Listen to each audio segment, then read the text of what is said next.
Welcome. இப்போ நம்ம பார்க்க போகிறது 10th கிளாஸ் 10 சிபிஎஸ்சி அதில் chapter 12 surface areas and volume அதில் எக்ஸசைஸ் 12.1 கொஸ்டின் நம்பர் 2.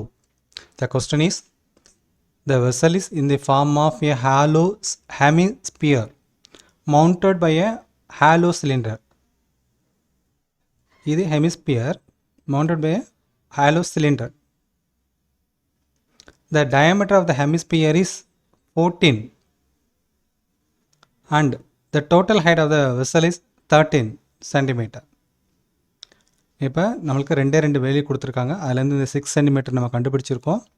அது எப்படின்னு பார்க்கலாம். ஸோ இது 14 சென்டிமீட்டர் வந்து டயா. அப்போ இது டயா 14 சென்டிமீட்டர்.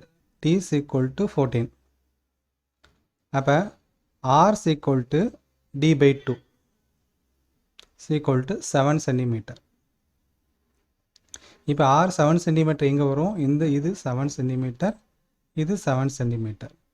அப்போ இது 7 சென்டிமீட்டர், இது 7 சென்டிமீட்டர். அப்போ இதுவும் 7 சென்டிமீட்டர். அப்போ இந்த 7 சென்டிமீட்டர் தான் நம்ம கழிக்கிறோம். ஸோ அதனால தான் இது வந்து 13 இருக்கு இல்லையா? இந்த 13 டோட்டல் ஹைட்டு.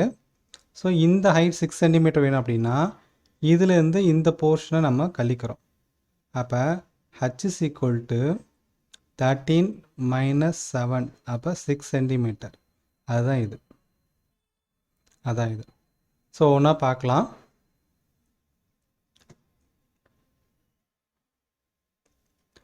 ஃபஸ்ட்டு பார்க்குறது அவன் என்ன கொடுத்துருக்கான் அப்படின்னா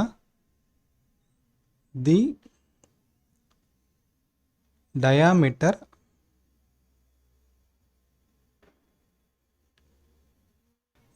ஆஃப் த ஹாலோ ஹெமிஸ்பியர். சரியா? அது வந்து என்ன கொடுத்துருக்கோன்னா 14.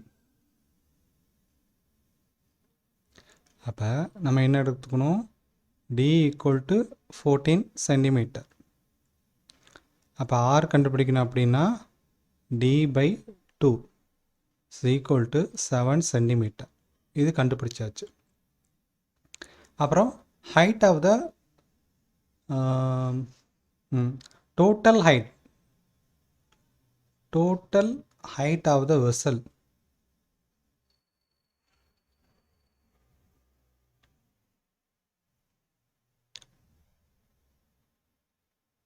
equal to 13 centimetre. ஸோ ஏற்கனவே நம்ம பார்த்த மாதிரி இந்த ஹைட்டில் வந்து நம்மளுக்கு சிலிண்டரோட ஹைட் வேணும் அப்படின்னா H is equal to total height minus இந்த ரேடியஸ் ஏன் அப்படின்னா இந்த இதுதான் இந்த 7. ஸோ அதை நம்ம கழிக்க போகிறோம். ஸோ 7 கழித்தோம் அப்படின்னா நம்மளுக்கு என்ன வரும்? 6 வந்துடும். அதுக்குமே பார்த்தது தான். ஸோ நம்மளுக்கு 2 வந்து வந்துருச்சு. R இருக்குது, H இருக்குது. இப்போ இன்னர் சர்ஃபேஸ் ஏரியா அது பார்க்கணும். அவங்க கேட்குறது வந்து inner surface of the vessel. அது என்ன அப்படின்னா that is equal to CSA of the cylindrical part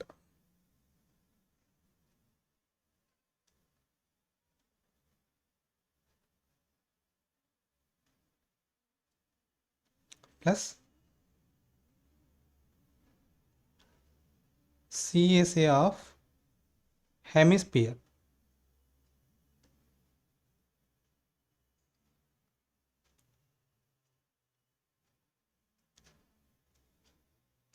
CS of the cylindrical part plus CS of the hemisphere part. அப்போ ஃபார்முலா வந்து 2 pi RH. எது?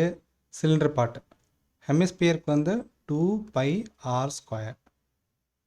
ஸோ இதுலேருந்து என்ன பண்ணுறோம் அப்படின்னா நம்மளுக்கு காமனாக இருக்குல்ல வெளியே 2 pi காமனாக இருக்கா, அப்புறம் R ஒன்று காமனாக இருக்கா எடுத்துட்டோம். அப்போ H ப்ளஸ் R. ரொம்ப சிம்பிளானது. H plus R. அப்போ ஈக்குவல் டு 2 இன்ட்டு 22/7. ஏன்னா பையோட வெளியே போகிறோம். R எத்தனை பார்த்துருக்கோம் அப்படின்னா நமக்கு 7. அப்புறம் H எவ்வளோ பார்த்துருக்கோம்? 6 ஓகே ப்ளஸ் 7 ஆனால் 6. ஸோ இதையும் கேன்சல் பண்ணிடலாம். கேன்சல் பண்ணிட்டா 2 into 22 44 into 13. அப்போ 572 சென்டிமீட்டர் ஸ்கொயர். இது ஆன்சர். திரும்ப சொல்கிறேன். A vessel in the form of hollow hemisphere mounted by a hollow cylinder. இது cylinder hemisphere. Okay. The diameter of the hemisphere is 14. So diameter of the 14. அப்போ இங்கேயும் common 14 தான். And total height of the vessel is 13 cm. So the total height வந்து 13 கொடுத்துருக்காங்க. Find the inner surface area of the vessel பார்க்கணும். அப்போ இதுலேருந்து நம்ம என்ன கண்டுபிடிக்கணும் அப்படின்னா, ஃபஸ்ட்டு டயமீட்டர் கொடுத்தனால அதனோட ரேடியஸ் பார்க்குறோம். ஸோ இந்த ரேடியஸ் தான் இங்கே வரும். அதாவது இதுதான் டயமீட்டர், இது வச்சு தான் ரேடியஸ் பார்க்குறோம். அப்போ இந்த ரேடியஸ் தான் ஹைட்டாகவும் இருக்கும். எது? இந்த ஹெமிஸ்பியருக்கு. ஓகே. இப்போ இந்த சிலிண்டரோட ஹைட் கண்டுபிடிக்கணும் அப்படின்னா, so total height minus this one, so equal to 6 centimetre. அப்போ the inner surface area of the vessel வந்து CSC of the cylindrical part plus CSC of the hemispherical part. அவள் ஃபார்முலா வந்து 2πRh plus 2πr² equal to 2πr is a common. அவன் 2πr வெளியே எடுத்துடும் அப்படின்னா இங்கே மீதி h இருக்கும், இங்கே ப்ளஸ்ஸு ஒரு r இருக்கும். இப்போ வேல்யூ அப்ளை பண்ண போகிறோம். 2 இன்ட்டு பைக்கு பதில் 22/7 இன்ட்டு 7 ஏன்னா 6.